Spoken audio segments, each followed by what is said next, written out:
Do you have a fear of expressing your own opinions, talking about your own feelings, or asking for what you need in relationships? If so, you may be codependent. Hi, I'm Coach Kathleen here at Phoenix Rising. And it's very typical for codependents to learn early on that they don't deserve to have their needs met.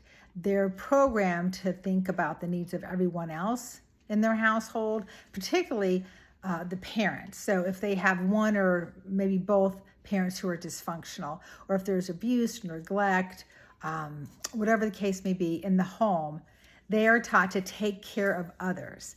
So they learn early on to be helpful, to be useful. They become people pleasers. And they really strive to find their identity and their worth and their value in making other people happy. So it becomes very difficult to say, hey, what about me? I need something too. So a lot of times we don't even learn how to ask for what we need. In fact, we are adverse to it. We really get uncomfortable having to ask for help because we're the helpers, right? And so we shouldn't need help because we should be the ones that are always strong and self-sufficient and dependable, and everyone can count on us. But we tend to burn ourselves out that way. So for instance, there is what my old pastor used to call reasonable expectations within a marriage relationship. So when my ex-husband and I were going for counseling, my ex was narcissistic. So he would make me feel like no matter what I asked for, I was unreasonable, that I wanted too much. I just felt like I was constantly begging for crumbs from the table. Until he said that phrase. He said to my husband at the time, there are reasonable expectations within a marriage relationship that are valid and real and have to be met in order for the marriage to be healthy, in order for the marriage to function properly and to be happy and fulfilling for both parties, not just one. So if only one party is getting their way and everything they need, but the other party is getting deprived and not getting what they need, eventually that is just not going to work. So I began to think about that reasonable expectation. So in any relationship, whether it's a work relationship, maybe it's a boss and an employee, or coworkers, if it's in sibling relationships, relationships with your parents, relationships with a spouse or significant other, there are always reasonable expectations within that relationship. So for instance, just this is a silly example, but if I ask my husband to take the trash out, and he says he will, the end of the day comes, the trash isn't out. Is it reasonable for me to say, hey, can you take the trash out? You said you're going to take the trash out. You haven't taken the trash out. I will get to it. So the next day, the trash still isn't taken out. So then you say, hey, look, I just asked you to do this one thing. Can you take the trash out? Oh my gosh, why are you nagging me? You know how busy I am. You know how stressed I am right now. What is wrong with you? Why? You could just take it out. If it's bothering you so much, it doesn't bother me. So you take it out, right? Do you see the disrespect that's inherent in that? Do you see how you are being dismissed as if you're being unreasonable for a very reasonable request?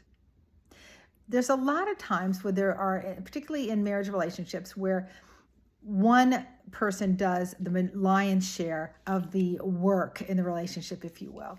And typically it is the woman, because she takes care of the house, she does the grocery shopping, the cooking, the cleaning, the kids, the animals, all of the things, and probably still works too. And so not getting support or help from your spouse can be very demoralizing and can lead to a lot of problems in a marriage. So something that seems so simple as dismissing you asking them to take out the trash really is indicative of a much larger problem. They're not respecting you and what you need from them to partner with them in the home and in the marriage. So they're not being a partner to you. They want you to do all of these things. He would be very happy for me to have just taken out the trash and let him off the hook so he didn't have to do anything. It was very few things I ever asked for.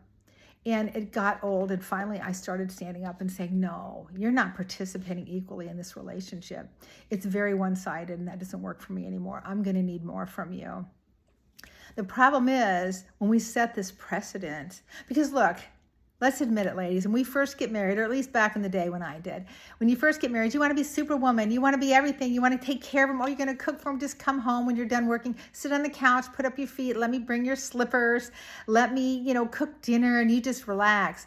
Well, that's lovely if you're both not working. And it's lovely until the kids come. But if you set that precedent with them that they don't have to do anything more than go to work and come home, and you're going to do everything else, that's what their expectations become. And then when the children come, you're still trying to do everything and take care of the house and the kids and all the things while he's sitting on the couch after work doing nothing. So in a way, we've allowed that. We've allowed that because we've allowed that 1950s mindset that we may have seen with our parents or with our grandparents or whatever, and try to incorporate that into modern lives, and it doesn't work that way. For marriage to work, there has to be a partnership. And what that partnership looks like can be specific to each couple. They get to define that. They get to figure that out. But if one couple isn't happy, or one of the couple isn't happy, if one person is not getting their needs met, then it's not working. So whatever the division of labor is that is agreed to between the couple, that's fair and equitable, beautiful, that's perfect.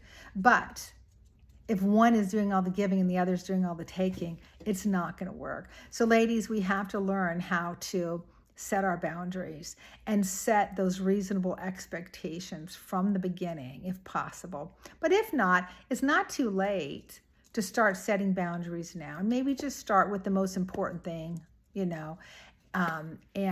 start with that. And start setting that boundary and sticking to it until your partner understands that you're serious, that, you really need this from them.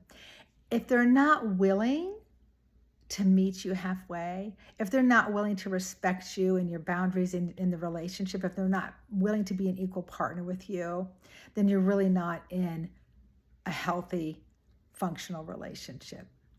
And that would be a whole nother thing that you need to consider.